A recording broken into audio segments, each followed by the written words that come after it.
আসসালামু আলাইকুম বন্ধুরা, আমি তানভীর আহমেদ। অ্যাডোবি ফটোশপের আজকের ক্লাসে আপনাদের সবাইকে স্বাগতম। অ্যাডোবি ফটোশপের আজকের ক্লাসে আমি কিছু বেসিক সিলেকশন টুল নিয়ে আলোচনা করব। তাহলে চলুন বন্ধুরা, আর দেরি না করে মূল ভিডিওতে যাওয়া যাক। তো এখন আপনারা দেখতে পাচ্ছেন বন্ধুরা, আমি কিন্তু অ্যাডোবি ফটোশপের মূল যে উইন্ডো সেখানে চলে আসছি এবং আমি একটি পেজের ভিতর কিন্তু 4টি শেপ এখানে রেখে দিয়েছি এবং এই শেপের মাধ্যমে কিন্তু আমি আপনাদেরকে সিলেকশন টুলের কাজগুলো দেখাবো। তো এখন আমরা সিলেকশন টুলগুলো কোথায় পাবো? তো আপনারা যদি একটু লক্ষ্য করেন, দেখেন এখানে মার্কিউ টুলের ঠিক নিচেই কিন্তু এখানে লেসো টুল নামে একটি সিলেকশন টুল এখানে শো করতেছে। এখন এই লেসো টুলটার কাজ মূলত কি, সেখানে কিন্তু একটা প্রিভিউ দেয়া আছে। দেখেন এখানে একটা ব্যাকগ্রাউন্ডের ভিতরে কিন্তু অনেকগুলো ফ্লাওয়ার রয়েছে, এর মধ্যে থেকে কিন্তু ম্যানুয়ালি একটি ফ্লাওয়ারকে এই লেসো টুলের মাধ্যমে কিন্তু সিলেক্ট করা হচ্ছে।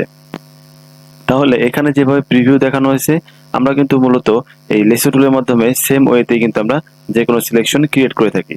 তো এখন আমরা যখনই এই লেসো টুলটা নিব, তখন কিন্তু চাইলে ম্যানুয়ালি এখান থেকে সিলেক্ট করতে পারি, অথবা কিবোর্ড থেকে যদি আপনারা এল প্রেস করেন সেক্ষেত্রেও কিন্তু এটা সরাসরি সিলেক্ট হয়ে যাবে।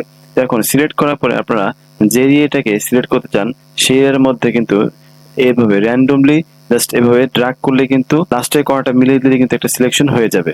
তো সেম ভাবে যদি আপনার যে কোনো শেপ সেটা রাউন্ড হয়, সেক্ষেত্রে আপনারা কি করবেন, সেটাকে রাউন্ড ভাবে ঘুরিয়ে এনে একবার লাস্টের যে কর্নার আছে সেই প্রথম বিন্দুতে মিলিয়ে দিবেন, তাহলে কিন্তু এটা একটা সিলেকশন ক্রিয়েট করে নিবে। তো এইভাবে চাইলে কিন্তু আমরা ম্যানুয়ালি যে কোনো সিলেকশন করতে পারি। এখন আপনারা একটু লক্ষ্য করেন, দেখেন এখানে অপশন বারের ভিতরে কিন্তু কিছু অপশন রয়েছে।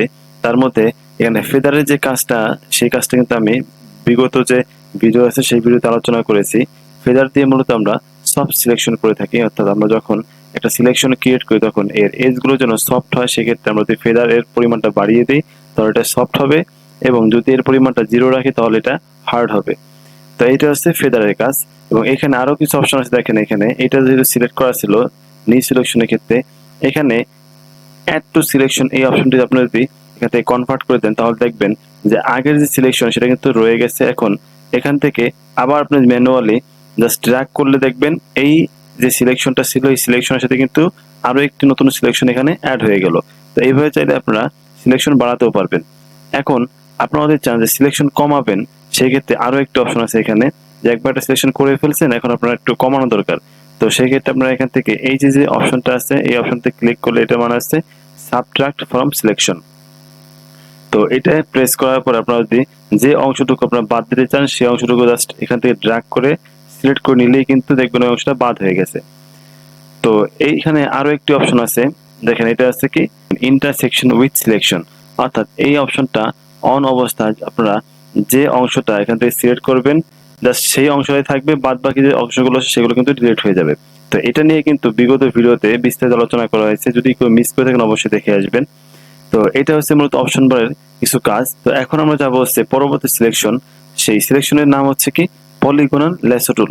তো এই পলিগনাল লেসো টুলের যে কাজ সেটা আমরা এখানে দেখবো। তো পলিগনাল লেসো টুলের মাধ্যমে কিভাবে আমরা সিলেকশন করি সেটা আমরা দেখতে চাই। এখানে জাস্ট আপনার পয়েন্টারটাকে এই লেসো টুলটা সিলেক্ট করার পরে রাখলেই দেখবেন একটা প্রিভিউ এখানে শো করবে। কিন্তু আপনার অ্যাডোবি ফটোশপের ভার্সনটা যদি একটু পুরনো হয়ে থাকে সেক্ষেত্রে কিন্তু আপনারা এই প্রিভিউটা দেখতে পাবেন না। তো এখানে আপডেট যে ভার্সনগুলো আছে সেই ভার্সনগুলোতে কিন্তু এই প্রিভিউটা এখানে ইনসার্ট করা আছে। তো দেখেন বন্ধুরা, আমরা পলিগনাল লেসো টুলের মাধ্যমে যে কোনো জাস্ট লাইন টাইপের যে শেপগুলো আছে সেই শেপের সিলেকশনটা আমরা করে থাকি।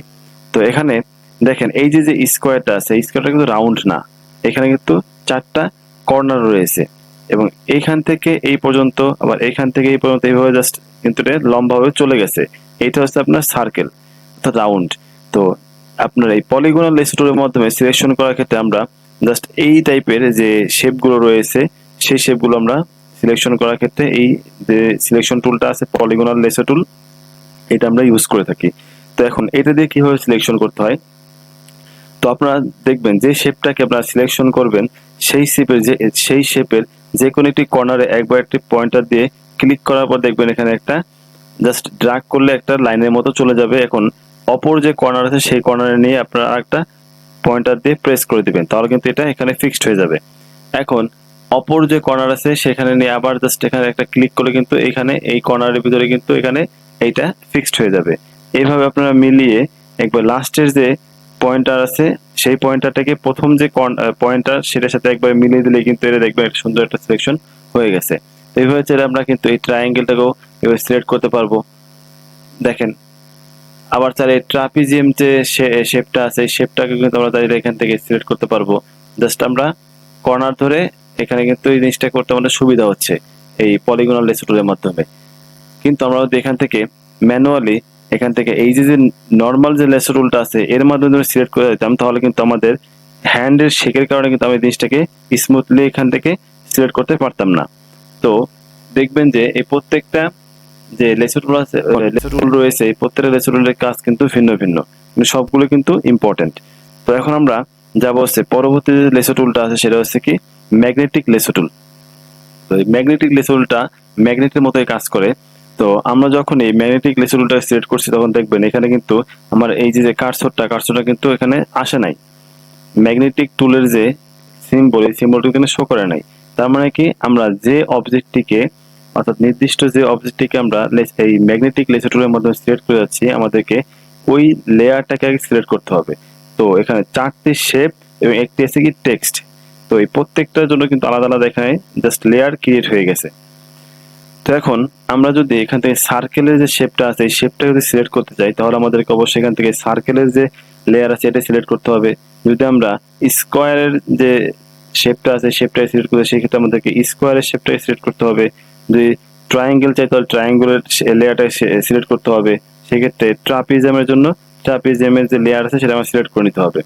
তো এখন আমরা দেখব এই রাউন্ড যে শেপটা আছে এই সার্কেলের শেপটা কিভাবে আমরা সিলেক্ট করতে পারি। তো এই জন্য আমরা এখান থেকে সার্কেলের যে লেয়ার আছে এটাকে সিলেক্ট করে নিলাম।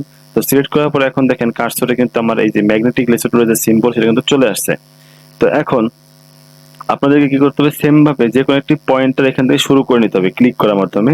তো আপনারা কিনারার যে অংশটা আছে সেই কিনারা বরাবর একটা পয়েন্টার ক্রিয়েট করবেন। ক্রিয়েট করার পর এখন আপনারা শুধুমাত্র এখানে ড্র্যাগ করতে থাকবেন। আমি কিন্তু এখানে অন্য কোনো ক্লিক দিতেছি না, দেখবেন একটা করে পয়েন্ট কিন্তু এখানে অ্যাড হচ্ছে।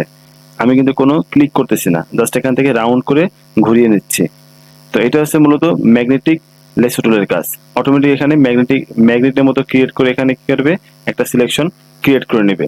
তো সেম ভাবে আপনারা যদি চান যে এখান থেকে এরকম টাইপের কোনো শেপ অথবা এরকম টাইপের কোনো শেপ আপনারা এর মাধ্যমে সিলেক্ট করবেন তাও কিন্তু আপনারা চাইলে করতে পারবেন। জাস্ট একবার এখান থেকে একটা পয়েন্টার ক্রিয়েট করে দেন, এরপরে জাস্ট আপনারা এখান থেকে ড্র্যাগ করে যে কর্নার গুলো আছে এখানে একবারে প্রেস করে আবার সেখান থেকে ড্র্যাগ করতে থাকেন এবং ড্র্যাগ করতে করতে একবারে প্রথম যে বিন্দু সেখানে গিয়ে এখানে মিলিয়ে দেন। তাহলে কিন্তু দেখবেন একটা স্মুথ একটা সিলেকশন ক্রিয়েট হয়ে গেছে। তো এইভাবে চাইলে কিন্তু আমরা যে কোনো সিলেকশন ক্রিয়েট করতে পারি। এটা হচ্ছে নর্মাল সিলেকশন, এবং অ্যাডভান্স লেভেলের কিছু সিলেকশনের জন্য আরো একটি টুল রয়েছে, সেই টুল নিয়ে বিস্তারিত আলোচনা করা হবে পরবর্তী ভিডিওতে। তো আশা করি আজকের ভিডিওটা আপনাদের ভালো লেগেছে। যদি কোনো সমস্যা থেকে থাকে অবশ্যই আমাকে কমেন্ট বক্সে জানাবেন, এবং পরবর্তী নতুন ভিডিও দেখার জন্য আমন্ত্রণ জানিয়ে আজকের মতো এখানেই বিদায় নিচ্ছি। সবাই ভালো থাকবেন, সুস্থ থাকবেন, আল্লাহ হাফেজ।